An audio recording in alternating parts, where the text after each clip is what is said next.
말씀의 제목은 좀 바뀌었습니다. 두가시 덫에 걸리면 이제 꼼짝없이 못 빠져나옵니다. 이 세상은 심은 대로 거둔다고 합니다. 특히 이게 가장 예민하게 적용되는 부분이 죄 문제입니다. 죄는 딱 심은 대로 거둡니다.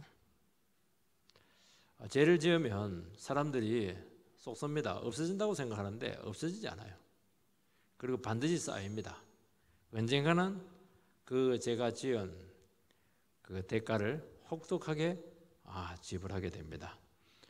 왜냐하면 하나님이 살아계시기 때문입니다.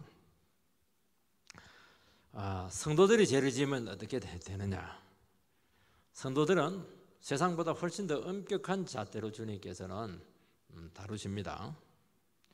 그래서 세상 사람들보다 내가 더 깨끗하다 그렇게 하면 안 되고 하나님께서 측정하는 기준이 다르다는 것을 알아야 됩니다.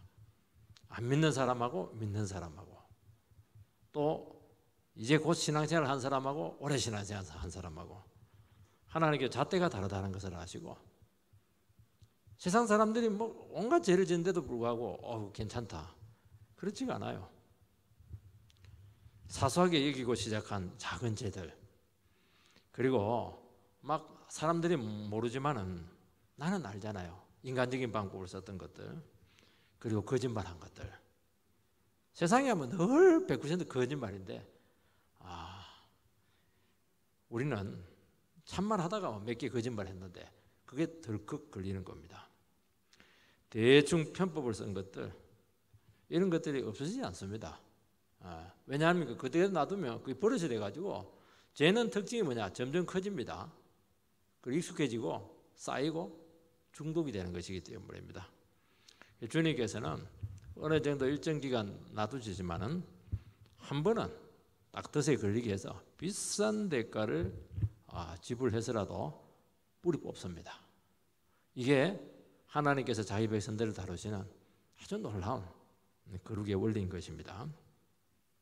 오늘 그 두 사람이 등장을 하는데요. 두 사람 다 지금 하나님 앞에서 죄를 지었습니다. 그리고 둘 다 덫에 완전히 걸렸습니다. 못 빠져나옵니다. 절대 못 빠져나옵니다. 다윗이 지은 죄는 뭐냐? 하나님 물어보지 않고 자기 마음대로 사울의 추격을 피해서 안전한 길을 간 겁니다. 브레셋에 가가지고 안정을 취하려고 했고 그렇게 했던 것이죠. 그리고 거기 가니까 눈치도 봐야 되고 또 아기스에게 아기스를 속이기도 하고 정말 아슬아슬한 이중생활을 1년 4개월 16개월 동안 하게 되는데 잘 줄타기 했죠. 근데 오늘 보면 빼도 박도 못하는 이 말을 줄여서 빼박도 못한다. 덫에 덜컥 걸리게 됩니다. 또 한 인물이 나오는데 사울왕이지 않습니까? 블레셋이 이제 전면전으로 이스라엘을 쳐들어왔습니다. 원래 사울은 군인입니다. 아주 유능한 장수고 지금까지 블레셋을 잘 처리해 왔어요. 그런데 이번에 블레셋 침략에는 너무 두려워서 떨고 있습니다. 그리고 하나님 앞에 너무 두려워가지고 기도받고 나가려고 했는데 하나님 기도를 안 받아주세요. 그리고 좀 묻고 하나님 은혜 받고 나가려 했더니 아예 하나님이 대답을 안 해줍니다. 그러면 어떻게 됩니까? 축복받지 말고 그리고 응답받지 말고 그냥 가는 거예요. 그냥 가면 돼요. 그런데 어떻게 하냐니까 그래도 내가 응답받아야 되겠다. 그래서 영매를 찾아갑니다. 여기서 하나님 눈밖에 완전히 나버립니다. 그래서 사울은 그 다음날 바로 죽습니다. 그리고 그 집안 자식들 다 죽습니다. 이스라엘 대패입니다. 이거 보면 하나님 무섭습니다. 무당을 왜 찾아가요? 무당을. 그래서 사울이 결정적으로 버림받은 것을 무당을 찾아간 것이다. 그렇게 말씀하고 있습니다. 여러분 자꾸 점치러 다니고 그렇게 하면 안 됩니다. 큰일 납니다. 다윗은 죽일 고비를 넘기지만은 하나님의 도움으로 극적으로 빠져나옵니다. 정말 위험했죠. 하나님께 불쌍히 여기셔가지고 다윗은 살려주었습니다. 그래서 덫에 걸리면은 자기 힘으로 못 빠져나옵니다. 하나님께서 뽑아주는 사람은 나와요. 근데 거기에서도 발악을 하고 거기서도 자기 살라고 하고 이렇게 하면은 그러면 그럴수록 덫은 그를 그냥 칭칭 감아가지고 그냥 질식사 시켜서 죽인다는 것입니다. 그거 보면 참 하나님 무섭다는 것을 알 수가 있습니다. 첫 번째는 다윗이 빠진 딜레마입니다. 1절 2절 말씀을 읽어보면 그때 블레셋 사람들이 이스라엘과 싸우려고 군대를 모집한지라 아기스가 다윗에게 이르되 너는 밝히 하라. 너와 내 사람들이 나와 함께 나가서 군대에 참가할 것이니라. 다윗이 아기스에게 이르되 그러면 당신의 종의 행할 바를 아시리이다 하니 아기스가 다윗에게 이르되 그러면 내가 너를 영영히 내 머리 지키는 자를 삼으리라 하니라. 다윗은 아슬아슬한 이중 생활을 딱 16개월 하게 되는데 16개월 만에 큰 위기에 빠졌습니다. 이거는 자기가 자초한 겁니다. 그 배경이 뭐냐니까 블레셋이 이스라엘과 이제 전면제를 하게 되었는데 아기스 왕이 다윗을 용병이니까 끌어들이고 있습니다. 만약에 아기스와 함께 블레셋 편이 되어서 이스라엘과 전쟁하게 된다면 그는 이스라엘의 적이 되고 이스라엘의 왕이 될 수가 없어요. 만약에 아기스의 명을 거역하고 참전하지 않는다면 이거는 아기스에 대한 배신 행위가 되기 때문에 죽임을 당하는 것입니다. 다윗은 지금 싸울 수도 없고 도망갈 수도 없고 정말 궁색한 처지가 되었는데 이게 하나님이 파놓은 함정이다, 덫이다. 완전히 딜레마에 빠진 겁니다. 여러분 우리가 믿음 생활할 때 이러지도 못하고 저러지도 못하고 이렇게도 걸리고 저렇게도 걸리고 빼도 박도 못하는 그런 덫에 걸릴 때가 있습니다. 그건 누가 한 겁니까? 자기가 자초한 것이고 하나님의 들컥수에 딱 걸리는 겁니다. 절대로 못 빠져나갑니다. 다윗은 사울의 추격을 피해서 잠시 블레셋에 왔다가 국내 사정을 봐서 여유가 있을 때 딱 돌아오려겠죠. 그건 자기 생각이에요. 자기 생각. 갈 때는 네 마음대로 갔지만 올 때는 못 온다는 겁니다. 사람들이 이걸 몰라요. 교회 떠날 때는 자기 마음대로 떠나요. 못 돌아옵니다. 어디로 흘러갈지 몰라요. 이제는 돌아갈 수도 없고 블레셋에 살 수도 없고 공중에 떠 있을 수도 없고 정말 공색하고 곤란한 처지에 빠졌습니다. 다윗이 얼마나 궁색한가 하는 것을 2절에 보면 그의 대답을 통해서 알 수가 있습니다. 뭐라고 대답하냐니까 가자 이렇게 하니까 다윗이 2절에 보면 그러면 당신의 종이 행할 바를 아시리이다. 이게 가겠다는 겁니까? 안 가겠다는 겁니까? 나도 모르겠어요. 당신의 종이 행할 바를 아시리이다. 자기가 얘기를 해야죠. 자기가. 정말 애매모호한 대답을 지금 하고 있습니다. 참전하겠다는 것인지 안 하겠다는 것인지 애매하죠. 근데 놀라운 것은 아기스는 다윗이 자기 편이 되어가지고 참전하는 것으로 받아들입니다. 왜냐하면 그 뒤에 약속을 해요. 네가 이번에 참전해서 나랑 같이 승리해서 돌아오면 평생 나의 경호대장으로 삼겠다. 척건 중에 척건, 신복 중에 신복으로 삼겠다. 그 약속을 합니다. 그러니까 아기스는 좀 단순해요. 자기가 듣고 싶은 쪽으로 해석해서 받아들입니다. 다윗은 막 애매하게 이야기하고 있어요. 아마 다윗도 무슨 말 하는지 몰랐을 것으로 생각이 돼요. 근데 아기스는 다윗을 너무 믿고 신뢰했기 때문에 이걸 자기에게 편한 대로 해석한 것입니다. 그게 아마 받아들인 것은 지 마음이니까 알 수가 없어요. 다윗은 이렇게 애매한 대답을 한 이유는 뭐냐? 앞으로 주의를 봐가면서 이 덫에서 빠져나갈 방법을 찾겠다는 겁니다. 지금은 빠져나갈 길은 없지만 그래도 한번 해보겠다는 거예요. 그리고 일단 시간을 벌겠다는 그런 작전을 썼던 것을 알 수가 있습니다. 우리도 이런 작전 많이 썼거든요. 애매할 때는 기도해 보겠습니다. 이제 이렇게 얘기하는데 성도들이 되게 기도해 보겠다 이러면 안 하겠다는 거예요. 시간을 좀 가지겠다는 겁니다. 여러분 짧게 다윗의 궁색한 처지를 2절에 기록을 합니다. 그리고 나서 또 다윗 이야기가 29장에 나와요. 쭉 나와서 얼마나 위기 가운데 빠져나왔는가 하는 것을 보여주는데 3절부터 이 끝절까지 20몇 절까지 25절까지입니까? 여기까지는 또 갑자기 사울이 지금 이야기가 지금 등장을 합니다. 우리는 지금 다윗이 어떻게 될까 굉장히 지금 궁금해요. 그 긴 침묵의 시간을 통해서 우리는 무엇을 알 수가 있습니까? 다윗이 얼마나 속이 탔는가. 다윗이 막 밤잠을 못 자고 지금 오금이 지금 저리 오고 있는가. 우리 얼마든지 그 상상을 해볼 수가 있습니다. 그 성경 영감되어 있다는 말이 맞아요. 우리는 당장 다윗이 어떻게 되는가 정해주면 좋겠는데 아니 또 다른 한 인물을 등장해가지고 니나 내나 다를 거 하나도 없다. 지금 그 얘기하고 있는 겁니다. 여러분 우리 인생에서 이런 일을 많이 겪게 됩니다. 우리는 좀 신앙생활을 하지만 편한 길이 있으면 좀 편한 길 가고 싶고 좀 안전한 길이 있으면 안전하게 가고 싶고 모험 안 하고 싶어요. 요리조리 잘 미꾸라지처럼 피해 다닙니다. 근데 한 번은 덫에 걸립니다. 그러면 이제 빼박도 못해요. 누가 그 덫에 걸리게 한 거예요? 자기가 그랬죠.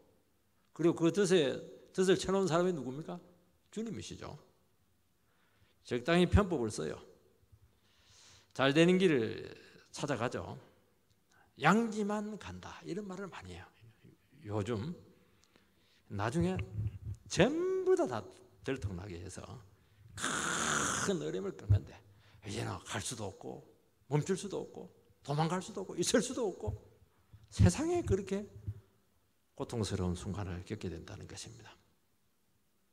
사람도 편법 쓴 거 적당히 제지으면서 처세하게 살아가는 사람들을 보면 모를 것 같습니까? 다 알고 있습니다. 저 사람 물 믿고 지금 뭐 굉장히 잘 나가고 있네.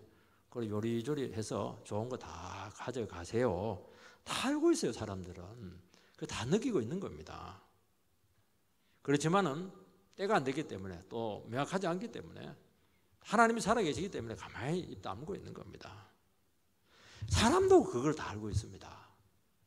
그 사람의 중심을 다 알거든요. 하물며 하나님이 그 마음을 모르겠습니까? 사람들이 착각을 해요. 한두 번 이렇게 적당하게 좋은 길을 해보고 이렇게 하니까 괜찮거든. 결과가 좋거든. 대놓고 해요 이제. 하나님 계신 줄 모르고 그러다가 덜컥 걸리고 올무에 딱 걸려가지고 빼도 박도 못하는 겁니다. 하나님도 그래요. 네 하고 싶은 대로 가만히 놔둡니다. 결정적으로 순간에 꼬리가 딱 잡히면 거기서 끝장을 내는 것입니다. 자기는 똑똑하고 나는 잘도 피해간다 그렇게 하지만은 그게 함정이고 그게 미련한 것이고 그게 덜미가 잡히는 것입니다. 그래서 우리는 믿음 생활할 때 하나님 말씀과 함께 해야 됩니다. 왜냐하니까 우리 머리로 우리 지각으로 못 보는 게 너무 많아요. 그리고 우리 안에는 욕심도 많고 집착하는 것도 있고 그래서 우리 자신을 믿으면 안 됩니다. 왜 우리가 하나님 말씀 이렇게 하냐니까 우리 자신을 믿을 수가 없기 때문에 그렇게 하는 겁니다. 세상 사람들 말 믿을 수 있으니까 그 말은 더 못 믿죠. 전부 다 거짓말이고 속임수입니다. 그러니까 힘들고 어렵다도 죽으나 사나 그냥 하나님 말씀 앞에 주야로 묵상하는 수밖에 없는 겁니다. 왜 주야로 묵상을 해요? 글자를 몰라서 그렇게 하는 겁니까? 그 하나님 말씀 속으로 들어가 가지고 세상에 있는 모든 묵은 때들 유혹들 이걸 전부 다 양재물처럼 다 뽑아내기 위해서 그렇게 하는 것이거든요. 이게 밤새도록 우리 안에 있는 그 죄악들, 유혹들 이런 것들을 양재물 뽑아내서 싹 뽑아내야 돼요. 짤순이에 막 집어넣어 돌리듯이 싹 짜내 뿌려야 되는 겁니다. 그게 제일 안전한 겁니다. 그래서 우리가 막 중요한 시간 많아요. 바쁩니다. 그래도 이걸 해야 돼요. 이거. 그래서 좀 더 더디고 늦더라도 우리는 말씀대로 하나님 뜻대로 그렇게 하는 것입니다. 그렇게 하다 보면요 사소한데 굉장히 위험한 것이 있다는 걸 알게 됩니다. 이거 그냥 사람들 무시하고 슥 넘어갔는데 이게 나중에 내 인생에 얼마나 이게 발목을 잡을 것인가 하는 것이 뭐 덜컥 나타나는 거예요. 그러면 그걸 또 처리해주면 끝나는 겁니다. 그러면 그 사람은 그 길을 끝까지 갈 수 있는 거죠. 낼 거 내고, 행할 거 하고, 책임질 거 책임지고, 해결할 거 해결하고. 그렇게 하면요, 하나님께서 가르쳐 주시고 지켜주시고 지각을 주시고 내 자신의 허물을 싹 가리워 주시는데, 나중에 여러분요, 말 한 번 잘못했던 거, 내가 나쁜 너도를 했던 거, 편법을 했던 거요, 전부 다 문제가 됩니다. 여러분, 하나님 앞에서 이걸 빨리 알아야 됩니다. 아이고 그때 넘어가면 되겠지. 사람들도 알지만 넘어가죠. 하나님은 절대로 안 넘어가요. 근데 그게 나중에는 상황이 안 좋아지면 전부 다 문제가 돼가지고 그게 덜미를 딱 쥐고 그냥 목을 졸라버리는 겁니다. 큰 낭패를 당한다는 것입니다. 베드로가 지금 예수님께 가가지고 지금 사람들이 세금 안 냈다고요. 지금 막 이렇게 하는데 예수님 어떻게 할까요? 노숙자들이 무슨 놈의 세금이 있어요. 지금 끼니도 힘든데. 여러분 제일 내기 싫은 게 세금이잖아요. 그래서 목사들도 지금 세금 안 내고 있는데, 예수님께서는 노숙자들이 무슨 세금 내냐 그렇게 하지 않고, 낚시해가지고 고기 잡아라. 그거 보면 그 뱃속에 그 동전 들어질 텐데 그거 가지고 세금 내라. 그거 우리 생각하면 이게 그 동전 인두세일 텐데 그거 아무것도 아니라 생각하는데, 예수님께서는 그걸 내게 합니다. 그 낚시를 해가지고 돈 없는데, 은행도 없고 아무것도 없는데도 불구하고. 그거 보면 주님 철저했어요. 그 당시 세금 문제가 대단히 예민했습니다. 왜냐하면 지배자 로마에게 세금을 내는 자는 완전히 그 매국노처럼 민족주의가 굉장히 득세했던 때입니다. 그래서 사람들이 와가지고 세금을 내야 될까요? 말아야 될까요? 그 질문을 합니다. 유명한 말이 있죠. 하나님의 것은 하나님 거, 가이사의 것은 가이사의 거. 그렇게 합니다. 하나님 너무 지혜롭죠. 그래서 우리가 낼 거 내고, 너무 하나님 것이다 그걸 고집 피우지 말고 영적 공공재 국가 땅 해가지고 그런 소리 하면 안 돼요. 다 나중에 전부 다 후회하게 된다는 겁니다. 오늘 바르게 신앙생활 하기가 참 어려워요. 현실로 가게 되면은 우리가 신앙 양심을 지키면서 살아간다는 것이 이게 자살 행위에 가깝다는 것을 깨닫게 됩니다. 그래서 세상에 살아남으려고 하면은 어쩔 수 없이 양심을 속이게 되고, 거짓말을 하게 되고, 세상과 타협을 하게 되고, 이거는 목회자도 마찬가지입니다. 그래서 인간적인 방법을 쓰게 되고, 장깨를 쓰게 되고, 야금야금 죄를 허용을 합니다. 그러면서 뭐라고 합니까? 내 처지가 대보면 안다는 거예요. 당신도 어쩔 수 없다는 겁니다. 그러면서 적당하게 이중생활을 많이 하게 된다는 것입니다. 하나님께서는 그것을 끝까지 지켜보고 계시고 한다는 것이죠. 사람들은 당장 여기에 대해서 한 대 벼락이 떨어지고 그렇게 안 하니까 아무도 모른다고 생각합니다. 아무도 모르는 게 다 압니다. 나도 알고 사람도 알고 하나님도 알고 싹 다 알아요. 그냥 신문에 안 나왔을 뿐이에요. 지금 또 그게 큰 문제가 되면 신문에 나오고 텔레비에 나올 겁니다. 9시 뉴스에. 사람들이 그걸 모르고 있어요. 하나님 살아계시거든요. 과거에 했던 것들 전부 다 뒤진다니까요. 그래서 자기 자신이 친 거물에 걸리게 되고, 자기가 한 말 토시 하나까지 그것이 자기 자신을 올가면은 족쇄가 된다는 것을 기억해야 된다는 것입니다. 하나님은 적당하게 넘어가지 않습니다. 우리의 생각대로 절대로 되게 하지 않습니다. 그리고 잘 나가다가 갑자기 막다른 상황으로 우리를 밀어넣는다는 것입니다. 그래서 우리가 신앙생활을 하면서 철저해야 돼요. 거짓말하는 거, 타협하는 거, 아슬아슬하게 줄타기 하는 거, 현실에서 꽃길만 가리고 하는 거, 이런 거 정말 불신앙에 대해서 우리가 미리미리 대가를 지불해가지고 처리를 해야 됩니다. 그래서 주님께서는 한 번은 이 문제를 두고 홍역을 치르게 합니다. 왜냐하면 그렇게 하지 않으면 절대로 못 깨달아요. 비싼 대가를 지불해.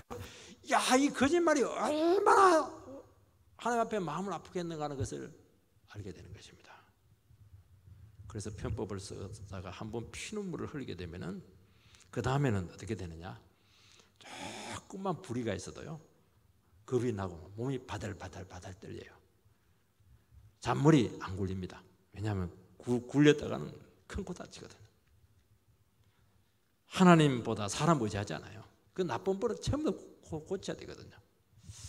두 번째는 사울의 영혼의 상태입니다. 3절 말씀을 보면 사무엘이 죽었으므로 온 이스라엘이 그를 두고 슬피 울며 그의 고향 라마에 장사하였고 사울은 신접한 자와 박수를 그 땅에서 쫓아내었더라. 갑자기 과거 사무엘이 죽은 사건을 그 몇 장 앞에 있는데 그것을 이제 언급을 합니다. 왜 이것을 언급했냐면은 지금 앞으로 사울이 행할 그 모든 행동들에 대해서 사건에 대해서 사무엘의 죽음과 상당히 그 직접 연관이 있기 때문에 과거의 사건을 끌어오는 것입니다. 사무엘이 죽었을 때 이스라엘 백성들에게는 그리고 사울에게도 큰 충격이었죠. 엄청난 영적인 위기감을 가지고 왔고 영적인 공백 상태를 가져왔습니다. 사무엘하고 사울이 관계가 나빴지만은 그래도 그에게 기름을 부은 사람이 사무엘 선지자고 그가 죽지 않고 살아있다는 그 존재감 자체가 사울에게는 마지막 버팀목이었습니다. 그래서 사무엘이 죽었을 때 그때 사울이 큰 깨달음을 받던 것으로 생각이 돼요. 야, 이제 사무엘도 이제 사라지게 되었고 내가 이 나라를 영적으로 끌고 가야 되는데 내 이 모습으로는 안 되겠다 싶어가지고 그때 아주 대대적인 개혁 운동을 하게 되는데 신접한 자 박수들을 전부 다 땅에서 다 쫓아내고 그 나라를 깨끗하게 만듭니다. 이것은 사울 때 아주 보게 되면 아주 훌륭한 행동이었던 것이죠. 그런데 오늘 보면 자기가 그렇게 계획을 해놓고는 그 신접한 자를 자기가 급하니까 또 찾아가는 겁니다. 일시적으로 그렇게 된 겁니다. 이게 나중 상태가 훨씬 더 나빠졌다는 것을 알게 되고 근본적인 변화가 아니었기 때문입니다. 사람들이 점을 치고 미신을 붙드는 이유는 불안하기 때문이고 미래가 두렵기 때문인 것입니다. 선거철이 다가오면 20일이 다가오면 점집이 막 대성황을 이루게 됩니다. 영원히 불경기가 없는 산업, 점산업. 제가 부산에서 오래 살았는데요. 배 타는 사람들이요. 점집이 많아요. 정치가, 사업가, 지식인들 이 사람들은 미신 안 믿을 것 같죠. 이 사람들이 더 믿어요. 자기도 알거든요. 인생은 내가 배운 대로 안 된다는 걸 피부적으로 느끼는 겁니다. 더 이 사람들은 야망이 많기 때문에 더 불안한 거예요. 이게. 그래서 인생의 고비에서 현실의 불안이 다가오면은 사람은 마음을 잡을 수가 없어요. 앞으로 어떻게 될지 모르기 때문에 조금의 변수에서도 인생이 완전히 어그러진다는 것을 알기 때문에 불안하고 자꾸 미래를 알고 싶은 겁니다. 성경은 우리에게 절대로 미래를 가르쳐주지 않습니다. 예수님의 재림 사실만 가르쳐주지 때와 시는 예수님 자신도 모른다고 했습니다. 왜냐하면 아는 게 훨씬 불행하기 때문이죠. 영적으로 전혀 도움이 안 되기 때문입니다. 사울이 영매를 찾아가서 들은 게 뭐냐니까 네 자식하고 내일 같이 죽는다는 겁니다. 그걸 매일 들을 필요가 뭐가 있습니까? 그리고 너의 왕위가 사울에게 넘어간다. 늘 듣던 말인데 또 들을 필요가 뭐가 있어요? 이스라엘이 쫄딱 망한다. 왕이 그거보다 비참한 소식이 어디에 있습니까? 그래서 괜히 찾아가가지고 한 10방을 맞고 와요. 듣지 말아야 되는 말. 너무 충격적인 말을 들어가지고 이미 싸우기 전에 끝나버렸어요. 이 사람은. 들을 필요가 없는 것이거든요. 내년에 비록 암이 걸려서 뭐 어찌 될 망정 그거 미리 할 필요는 뭐가 있어요. 뭘 검사가지고 알아가지고 치료했으면 좋겠지만은 그런 의미로 안다는 게 아니거든요. 여러분 성경은 어떤 처지에서도 주님만 바라보고 가라. 이게 정답입니다. 주님이 답이에요. 주님이 해결자입니다. 주님이 우리의 미래입니다. 나는 곧 길이요 진리요 생명이니 나로 말미암지 않고서는 아버지께 못 간다는 말은 예수님께로 가면 길이 있고 예수님께로 가면 사는 거예요. 생명이니까. 예수님께로 가면 옳고 그름이 다 나타나는 겁니다. 그분 한 분만 바라보는 거예요. 인격 대신 그분 한 분만 바라보고 그분과 사귀면서 가라는 겁니다. 그래서 모든 상황은 주님의 섭리 안에 있다는 것을 믿음으로 붙들라는 것입니다. 여러분 우리 지금은 몰라도 때가 되면은 많은 인생들이 겪는 일들을 아마 여러분 미래에서 겪게 될 것입니다. 그 미리 알 필요 없어요. 그때 그냥 일어나게 되면은 또 주님 바라보고 때를 따라 돕는 은혜에 들어가면 되는 겁니다. 합력해서 선이 되게 한다고 하지 않았습니까? 그래서 성도에게 있어서 운명이라고 하는 것은 없고 오직 주님의 선하신 인도만이 있다는 것을 날마다 고백하시기 바랍니다. 말씀에 순종하면 복이 될 것이요 말씀에 불순종하면 저주가 될 것이라는 것입니다. 이 정도만 알고 있어도 돼요. 이 정도만 알고 있어도 모든 현실적인 문제를 다 극복해냅니다. 이 기본을 몰라요. 다른 걸 알면 안 됩니다. 성경에서 안 가르치는 것은 알면 안 되는 겁니다. 우리의 삶이 오직 하나님께만 붙들리게 하면 되는 것입니다.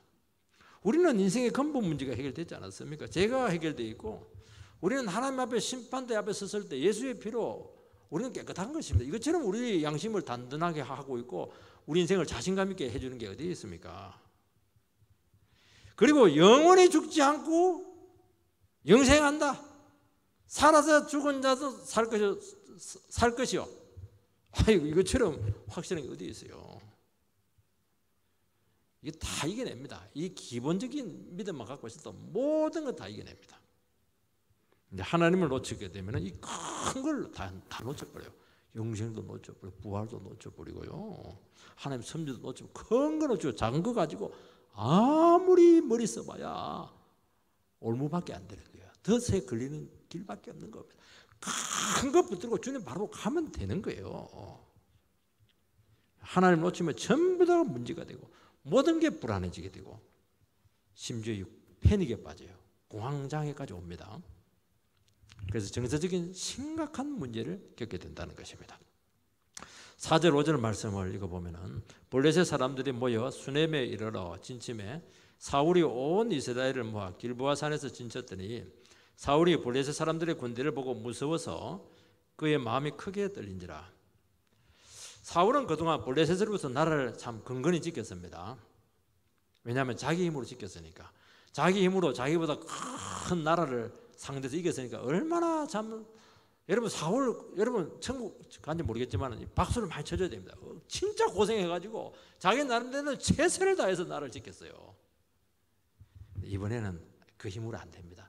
너무 두려워가지고 사시나무 떨듯이 떨었다고 기록하고 있습니다. 이유가 있죠. 이번에 뭐 블레셋이 작심하고 대규모로 침략을 했기 때문입니다. 가만히 보니까 막 그냥 계속 그냥 블레셋 군대가 막 불어나고 있어요. 너무 크게 보이는 바람에 정신을 막 완전히 잃어버렸습니다.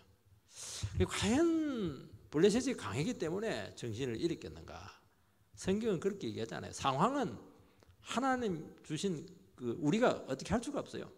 성경은 항상 이 상황을 바라보고 있는 너의 영적인 상태가 어떠냐는 것입니다.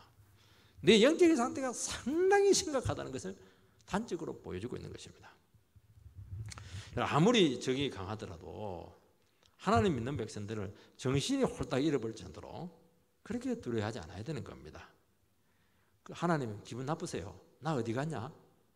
하나님 어디 갔냐? 하나님 하고 힘들어하세요. 감당할 수 없는 상황에 압도당한 거 이게 전부 다 불신인 것입니다. 그리고 절대로 패닉 상태가 간다든지 그렇게 하면 안 돼요.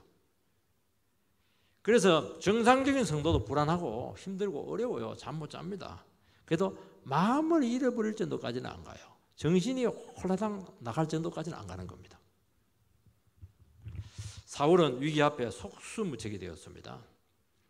평소에 주님과의 관계가 바르게 되어 있고 하나님의 말씀 중심으로 살아가면은 그때 어려움이 오면 우리도 똑같이 무서워하고 두려워하고 불안해요. 근데 이상하게 조금 지나면은 어려움 가운데서 위기 때 이제 위력이 이제 서서히 나타납니다. 여러분 평상시에 그 발전기들은요 전기가 들어오면은 아무 수작이 필요 없어요. 전기는 딱 되면 그때 또 웅 하면서 이제 그때부터 위력을 발휘해요. 평상시에는 이 발전기가 막 그냥 가만히 있어요. 근데 모든 세상이 캄캄해지면 그때부터는 이제 내 속에서부터 이제 발전기가 웅 하면서 이제 힘을 내기 시작하는 겁니다. 그래서 위기 때 믿음이 생기고 자꾸 말씀이 생각이 나고 하나님의 손길이 가까이 있다는 것을 느끼게 된다는 것입니다. 그러면 마음을 지킬 수가 있고 알 수 없는 하나님의 평안이 찾아옵니다. 그런데 그렇게 하지 않고 평상시에 주님과의 관계를 소홀히 하고 이렇게 하면은, 불순종하면서 살아가면 위기가 오면은 자꾸 불신에 더 빠져요. 그 자꾸 죄의식이 살아나고 양심의 가책으로 막 자꾸 자책을 하게 되고, 마귀가 와서 자꾸 충동하면서 죽어라 죽어라, 네가 평상시에 그 짓을 하니까 이런 나쁜 짓이 생기지, 너는 죽어도 싸다, 이러니까 죽는 겁니다. 그리고 막 최악의 시나리오에 빠져가지고 거기서 막 아직 일어나지도 않았는데 미리 가가지고 거기서 왜 고생을 그렇게 하고 있습니까? 여러분, 베드로와 가룟 유다는 다 예수님을 부인하고 팔았죠. 베드로는 저주까지 하면서 3번이나 팔았다는 것은 완벽하게 팔았다는, 완벽하게 부정했다는 겁니다. 그런데 베드로는 하고 나서 나왔을 때 닭 우는 소리가 탁 들렸을 때 주님의 말씀이 딱 생각이 났어요. 네가 오늘 닭 두 번 울기 전에 3번 나를 부인하리라. 그 딱 말씀이 딱 생각이 났어요. 그러니까 사는 거예요. 위기 때 말씀이 딱 생각나면 사는 것이거든요. 그래서 회개하고 다시 회복되고 그렇게 했습니다. 가룟 유다는 말씀이 생각이 안 나. 양심의 가책이 너무 심해가지고 그 받은 은 30 그냥 제자한테 갖다 주니까 피 묻어도 안 받겠다, 그렇게 하니까 그 돈을 가지고 밭에 찾아가지고 밭에다 그냥 이렇게 그냥 던져버렸어요. 그리고 거기다 목매달아 죽어버리고, 그래서 그 저주받은 땅이 돼가지고 그 30 가지고 그 땅을 사가지고 그 무덤을 만들어줘요. 배는 터져버리고. 아이고. 그러니까 여러분들이 위기 상황이에요. 주님과의 관계가 안 돼 있으면요, 인생이 극과 극이 된다니까요. 이게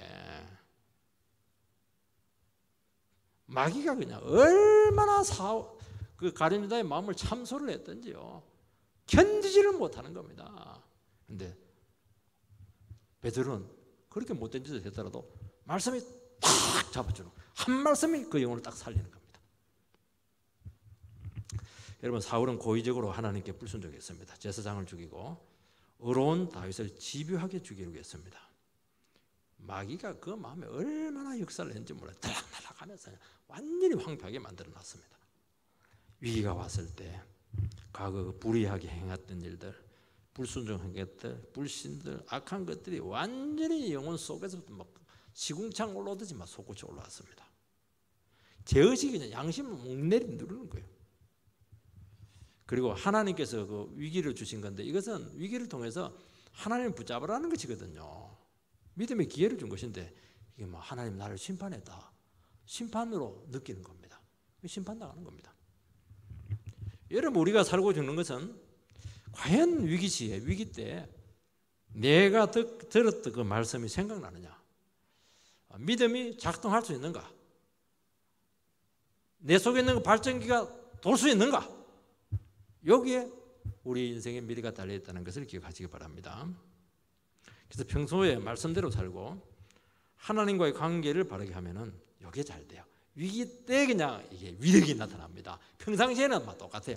아니지, 도리어 믿음 없는 사람들이 더 잘 됩니다. 위기가 오면 막 추풍낙엽처럼 나가 떨어져 버리는 겁니다. 정신을 못 차리고 아무 생각이 안 나고 상황에 막 너무 그가 되어 압도돼서 그냥 빠져 죽습니다. 신앙은 뭐냐? 좋을 때가 아닙니다. 위기 때 써먹을 수 있느냐? 이게 믿음인 줄 믿습니다. 마지막으로는 하나님이 사울에게 응답하지 않았습니다. 6절 말씀을 보면은 사울이 여호와께 묻자오되 여호와께서 꿈으로도 우림으로도 선지자로도 그에게 대답하지 아니하시므로, 사울이 너무 두려워가지고 하나님께 물었습니다. 물으면 대답을 해주면 되는데 대답을 안 해주세요. 하나님이 꿈으로도 우림으로도 선지자로도, 이제 꿈, 우림, 선지자, 이게 이제 구약의 대표적인 하나님의 계시 전달 수단이지 않습니까? 하나님하고 커뮤니케이션이 안 돼요. 소통이 끊어져 버렸습니다. 사울이 지금 똥줄이 빠질 정도로 힘든데 얼마나 답답했겠습니까? 여기서 뭐 꿈, 우림, 선지자 이 말은 뭐냐니까, 꿈도 한번 꾸려고 해봤고, 제자는 쫓기도 한번 가지고 물어봤고, 선지자 불러가지고 선지자한테 물어봤는데 대답이 없어요. 벌써 그것만 해도 3번 물은 거 아니에요. 한 번만 물었겠어요. 얼마나 답답해서 아예 먹통이 돼버렸어요. 먹통이. 아무 말씀이 없어요. 답답하죠. 하나님과 인격적인 신뢰가 없이 나가기 때문입니다. 다급해서 그냥 도움받으려는 심정이었던 것이죠. 평상시에 어떤 분들은 전혀 연락을 안 해요. 완전히 남이에요. 근데 갑자기 전화가 오면 이 받아야 되느냐 말아야 되느냐 굉장히 난감할 때가 있습니다. 이 사람이 전화한 이유는 큰 어려움을 당해가지고 보증 서달라, 돈 달라는 거거든요. 도와달라는 것이기 때문에 참 전화 받는 게 힘들어요. 평상시에 대화도 하고 찾아와서 신뢰도 쌓고 조언도 구하고 그렇게 하면 그 전화 요청이 부담이 되지 않을 텐데 평상시에는 막 지 할 때 다 하고 있다. 어려우면 뚝 전화하니까 되게 안 받죠. 여러분, 사울은 하나님과의 관계를 회복할 수 있는 기회가 많았습니다. 하나님의 회개의 기회를 많이 주었어요. 사무엘을 통해서 막 책망하고요. 말씀 듣는 것이 제사보다 낫다 막 그런 말도 하기도 하고 말이죠. 너 폐위됐다 그 말도 하기도 하고 폐위됐다 그 말은 뭐냐니까 지금이라도 돌이키면 회복시켜 주겠다는 말이지 않습니까? 사울을 통해서 2번이나 죽다 살아나고 말이지. 그리고 막 설교를 해줬잖아요.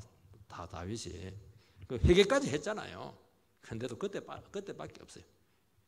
적당히 그냥 마음만 좀 아파하다가 살짝 넘어갔습니다. 여러분, 다급한 처지에서 요청을 했는데도 불구하고 하나님은 대답하지 않았습니다. 그 말은 뭐냐니까 나도 2손 더 들었다. 다시는 너하고 상대하지 않겠다는 겁니다. 그 말은 뭘 얘기하냐니까 하나님께서 다시는 상대하지 않겠다. 이 말은 마지막 한 번 상대해 줄게 똑같은 말이에요.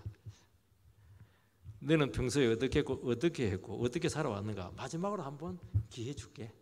한번 돌아보라는 겁니다. 이제 말로 해도 안 되거든요. 하나님은 사울에게 최강수를 둔 겁니다. 이거 얼마나 답답했어요. 정말 다급하게 절대로 묻는 사람이 아니거든요.